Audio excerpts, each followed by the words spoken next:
अविका को चमकती हुई आंखों से सर्जरी नाइफ को देखता देख उसकी आंखें बड़ी हो गई।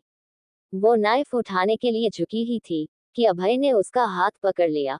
फिर गुस्से से बोला, आई एम मैड, ये क्या कर रही हो तुम, पागल हो गई हो। उसकी बातों का अविक पर कोई असर नहीं हुआ। उसका ध्यान तो अभी भी सर्जरी नाइफ पर ही था और वो उससे अपना हाथ छुड़ाने की कोशिश में लागी थी, इसलिए उसने अपने पैरों की मदद से चाकू को दूर कर दिया। वो लोग आते होंगे, वो अच्छे लोग नहीं है, बहुत दर्द होता है। मैं मुझे यहाँ से भागना होगा, खुद को छुड़ाते हुए वो बोले जा रही थी। उसकी एक भी बातें अभय को समझ नहीं आ रही थी, लेकिन वो इतना समझ गया था कि उसके पास में जरूर कुछ गलत हुआ है और उसका संबंध हॉस्पिटल से है। पिछली बार भी उसकी ऐसी हालत तब हुई थी जब उसने एयरपोर्ट पर डॉक्टर्स को देखा था, और आज भी कुछ ऐसा ही हुआ। वो उसके चेहरे को अपनी हथेलियों में भरते हुए बोला, अविका, अविका मेरी तरफ देखो, कुछ नहीं होगा, मैं हूं ना तुम्हारे पास, मैं कुछ नहीं होने दूंगा तुम्हें, रिलैक्स। अभय की आंखों में देखते हुए वो शांत हो गई। रिलैक्स, मैं हूं ना, कहते हुए उसने उसे गले लगा लिया कि तभी बाहर से कुछ आवाजें आई और अविका फिर से डर से कांपने लगे। उसने अभय को कसकर पकड़ लिया और रोते हुए कहने लगे, वो आ गए, वो आ गए, वो कोई नहीं आया, मैं हूं ना तुम्हारे पास। उसके सिर पर हाथ फेरते हुए अभय ने कहा, तो अविका शांत हो गई। उसकी हालत को देखते हुए अभय को अस्पताल में रुकना सही नहीं लगा। उसने उसे बाहों में उठाया और दरवाजे की तरफ बढ़ने लगा। नहीं, नहीं, गेट मत खोलना। वो उसकी शर्ट को पकड़ वो डरते हुए कहने लगी। इस पर अभय ने कहा, कुछ नहीं होगा। नहीं, वो सब बाहर। नहीं, मुझे नहीं जाना, कहते हुए वो उसकी बही से नीचे उतर गई और जाकर वार्ड के एक कोने में सिमट कर बैठ गई। उसको इस हालत में देखकर अभय का अंदर से खून खौल रहा था। उसने खुद को कैसे संभाला हुआ था, ये सिर्फ उसे ही पता था। अब तक वो समझ गया था, अविका खुद वार्ड से बाहर नहीं आएगी और वो उसके साथ जबरदस्ती भी नहीं कर सकता था।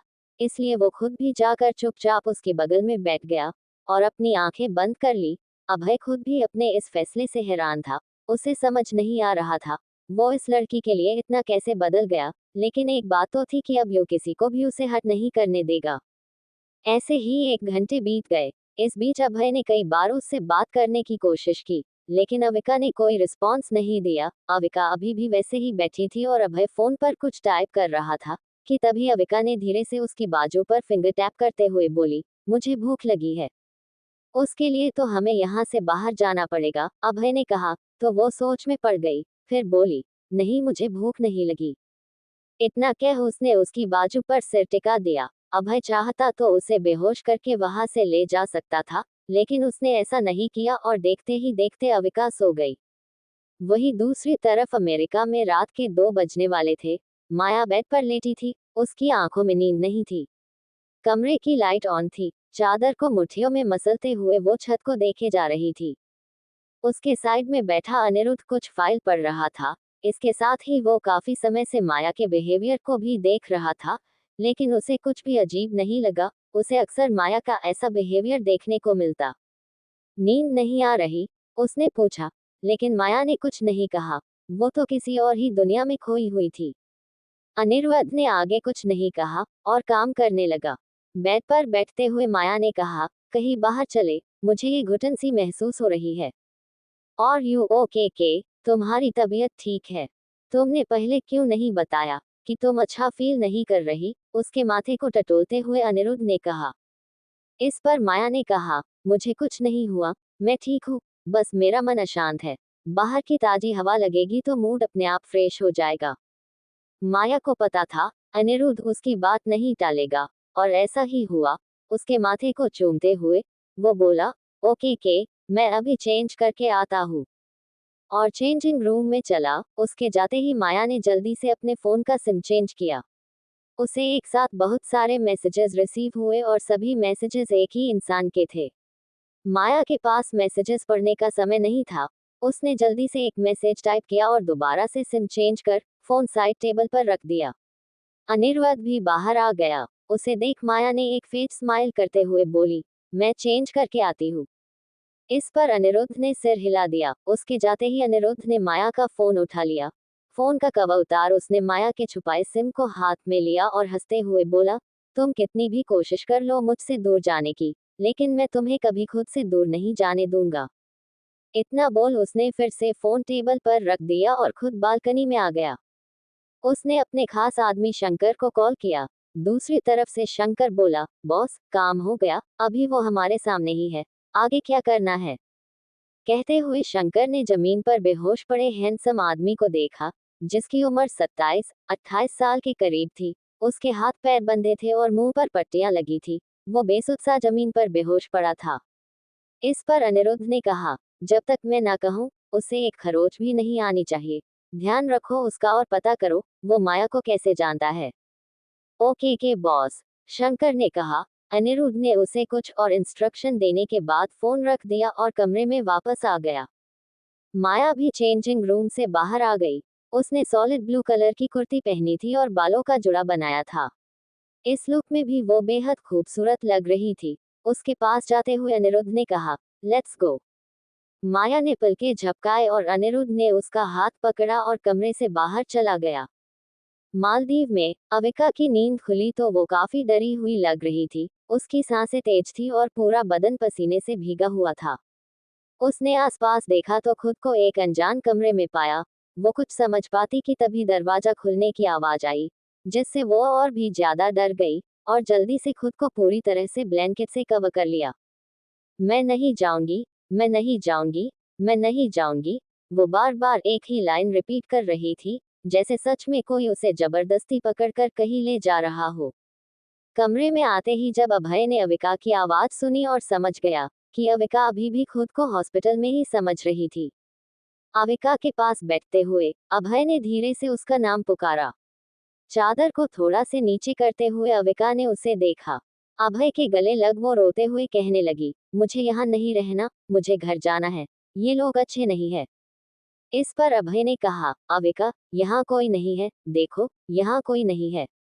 ये सुन अविका ने अपने आसपास देखा और खुद को किसी अनजान कमरे में पाया। ये कौन सी जगह है, हम यहाँ कब आए? उसने कमरे को अच्छे से देखते हुए कहा। उसके गिरते आंसुओं को पोंछते हुए अभय ने कहा, अभी हम होटल में हैं, तुम्हें भूख लगी थी, बताओ क्या खाओगी तुम? भूख?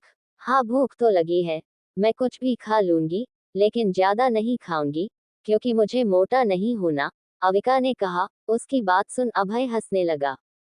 इस पर अविका मुंह फूला कर बोली, तुम हंस क्यों रहे हो? मैं सोच रहा था, तुम मोटी होने के बाद ज्यादा क्यूट लगोगी, वो अविका को चिढ़ाते हुए बोला। इस पर अविका ने कॉन्फिडेंस से कहा, तुम कितना भी सोच लो, मैं खुद को कभी मोटे नहीं होने दूंगी, अब से मैं खुद को फिट रखूंगी। ठीक है फिर, कल से तुम रोज मेरे साथ एक्सरसाइज करोगी, उसने कहा तो अविका ने पहले थोड़ी देर सोचा फिर हाँ में सिर हिला दिया। दोनों ने कुछ देर ऐसे ही बात की। अब अविका पहले से काफी बेटर लग रही थी। अभय ने लंच ऑर्डर किया, फिर दोनों ने लंच किया, फिर दोनों आइलैंड आ गए। अभय चाहता तो उसे पहले ही आइलैंड ले आता, लेकिन उसे पता था उसके बाबा मिहिर और नितारा आइलैंड जा चुके हैं, और वो नहीं चाहता था, ऐसा करना उसे ठीक नहीं लगा अविका को कोई उस हालत में देखे, इसलिए वो उसे लेकर होटल चला गया। आइलैंड पर पहले से ज्यादा लोगों को देखकर अविका ने पूछा, ये लोग कौन है? क्या तुमने इन्हें बुलाया है? लेकिन इनकी ड्रेस तो अलग है। अपने आसपास बदलाव को महसूस करते हुए अविका एक के बाद एक सवाल पूछे जा रही थी। वही अभय का ध्यान कहीं और ही था। वो जब से हॉस्पिटल से आया था, बस अविका के पास्ट और उसकी बीमारी के बारे में सोच रहा था। जब अविका सो रही थी, तब उसने इस बारे में निशा से अविका के हेल्थ इश्यू को लेकर डिस्कस किया था। कारण भी लाइव वीडियो के थ्रू उनसे जुड़ा हुआ था।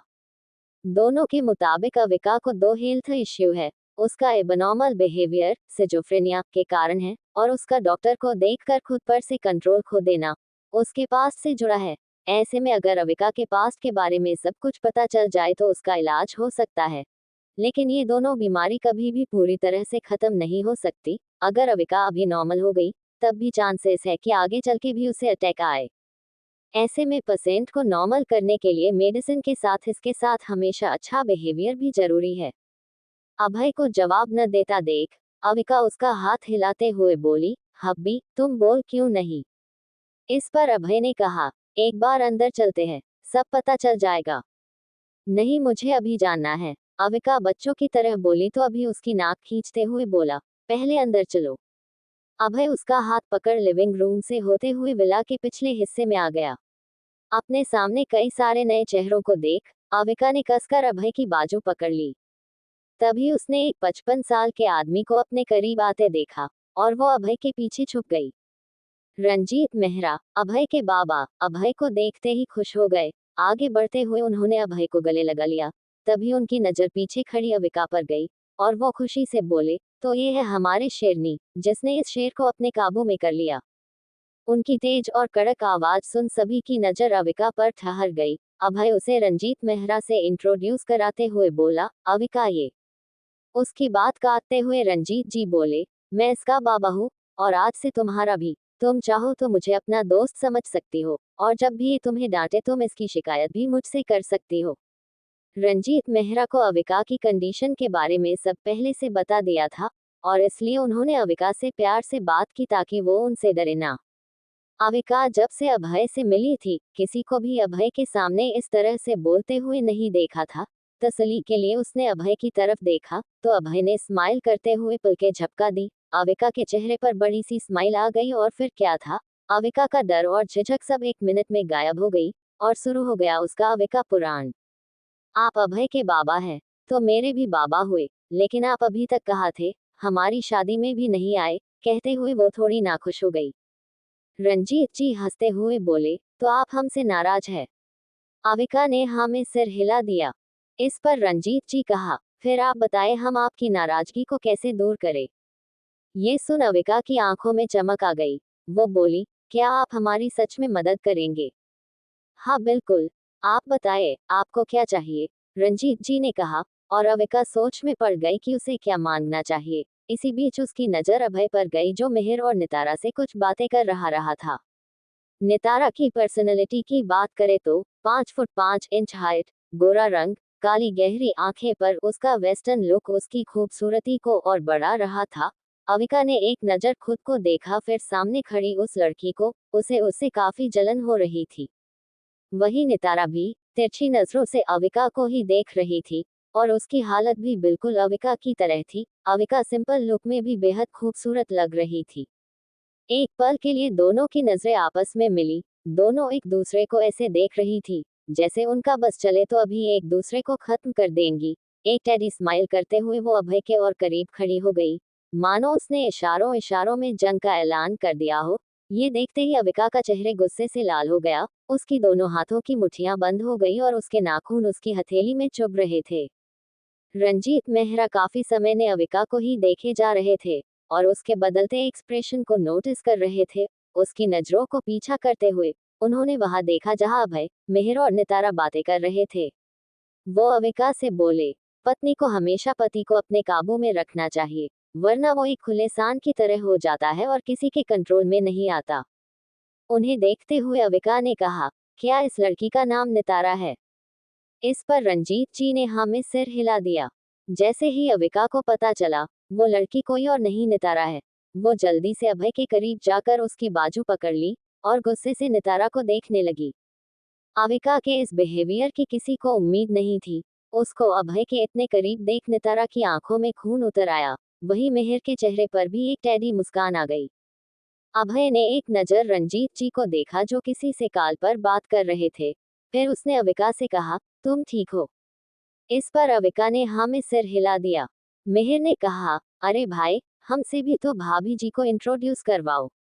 भाभी जी सुनकर अविका ब्लश करने लगी, लेकिन जैसे ही उसकी नजर नितारा पर गई, फिर से उसे गुस्सा आने लगा।